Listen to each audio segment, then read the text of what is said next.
Oh yeah, that's right, people. We're talking about Braindead, directed by the likes of Peter Jackson. You know, the guy that filmed movies like Lord of the Rings and King Kong, just to name a couple giants.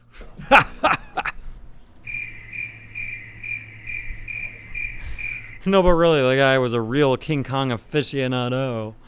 You know, of the original 1933 film, where everybody talked like this, see? We're going to an island to capture the biggest creature in the world, see? They really did talk like that, by the way, in all the movies for this crazy reason we'll get into in another video. Anyways, Peter Jackson wanted to pay homage to that film, which he does in Braindead. In the very beginning of the film, you start on Skull Island, home to your big furry friend King Kong. And you've got these three weirdos that try to capture a rat monkey in all of its disgusting glory. I mean, look at that thing. So they try to show it at the local zoo, and it ends up biting the main character's mother. Lionel's disgusting Karen of a mother. She really does deserve that, trust me. And she ends up getting very, very ill. Starts falling apart, like literally falling apart. I mean, it's disgusting. It's one of the most disgusting scenes in the movie, and it doesn't even have anything to do with blood. Kind of. So she ends up falling apart and turns into a zombie and starts infecting all kinds of people while he tries to keep it under wraps but can't, obviously. And you get to see all the spiral out of control. So we've got Lionel, your typical like introverted simp of a man, really, looking character who takes care of his disgusting Karen of a mother, his estranged crazy mother in this giant ass house. And he has this love interest who is brought on by a witch. Oh yeah, Paquita, the beautiful Paquita. Her grandmother is a witch and gives her this tarot reading from a deck of cards which is based off of Aleister Crowley's deck, the Thoth deck. All except for two cards, which are the Prince of Cups card and then the Star and Moon card, which Lionel is the love interest that she says will be brought into Paquita's life under the symbol of the star and the moon. Lionel's character is symbolized by the Black Armored Knight card, and you get to see all of this when he goes into the convenience store and meets her, and he tries to buy a pack of Black Knight licorice, excuse me. Ooh. And all this shit falls all over the table and forms the star and the moon symbol. And then she falls into this like love trance and follows him throughout the whole movie. And man, oh man, do they get into all kinds of bloody shenanigans. This movie was shot in 11 weeks on a $3 million budget in New Zealand.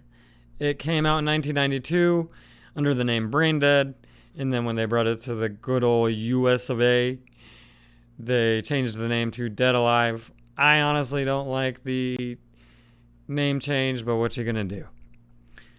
It was said to be the goriest movie ever made. I mean, they even had it on the back of the DVD case.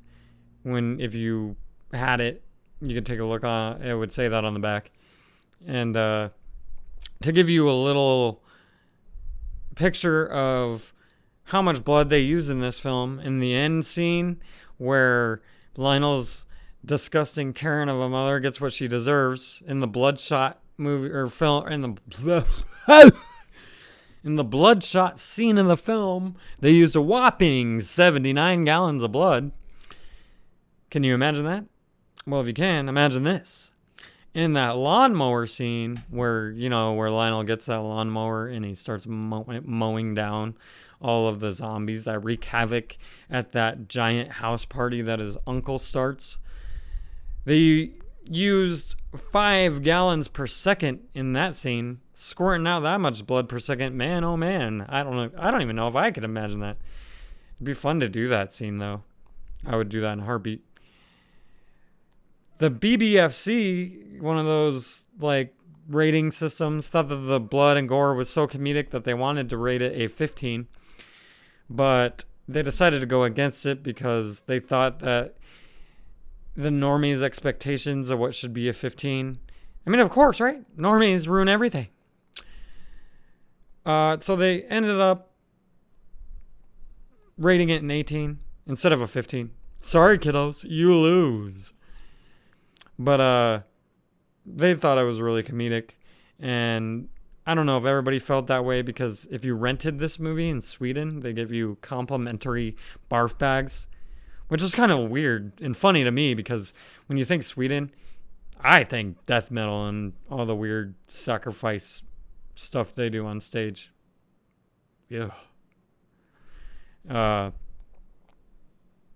Eli Roth, you know, the guy that created Green Inferno and Hostel, just to name a couple of his movies, he said that Deadalive or Braindead was one of the, if not the only movie that quenched his bloodthirst at the time, which, bravo. Bravo. This movie's so bloody that when I first saw it, I was just laughing. Like, I was uncontrollably laughing. And my best friend who was watching it with me at the time was like, "Are you all right?" And I was like, "Yeah, man. I mean, look at this. This shit's crazy. I'd never seen anything like it." And also in this movie, there's like 2 really weird scenes that a lot of people don't really talk about, which I wish you would see more of when anybody talks about this movie.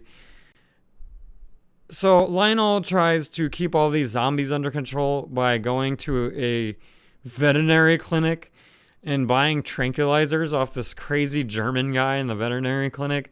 And lo and behold, his lab coat like snags on something and rips open, and surprise, surprise, he's a Nazi soldier, everybody.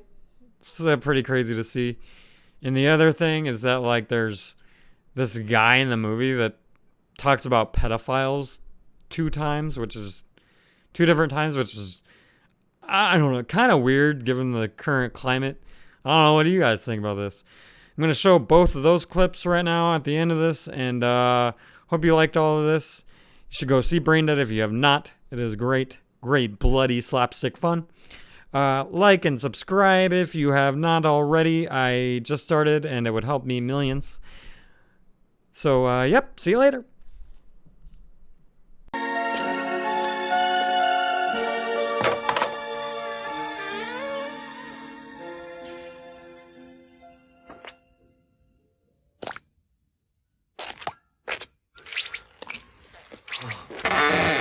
What do you want? You're not from the immigration? I told you people I lost my bloody papers, okay? My family left Latvia during the occupation. We were hunted like dogs. I just want to buy some sedatives. What do you think I am? A goddamn doctor? I don't sell sedatives. Tranquilizers, I do have. But not for the general public.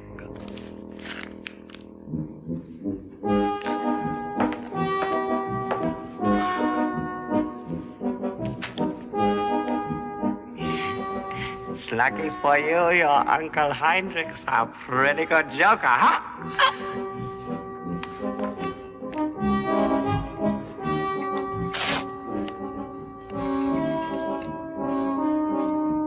You want a syringe? I'm going to snip. I take it back! I'm sorry, I could never cop a pedophile! Please, get off! Jeez, mate, you shouldn't take it so personally!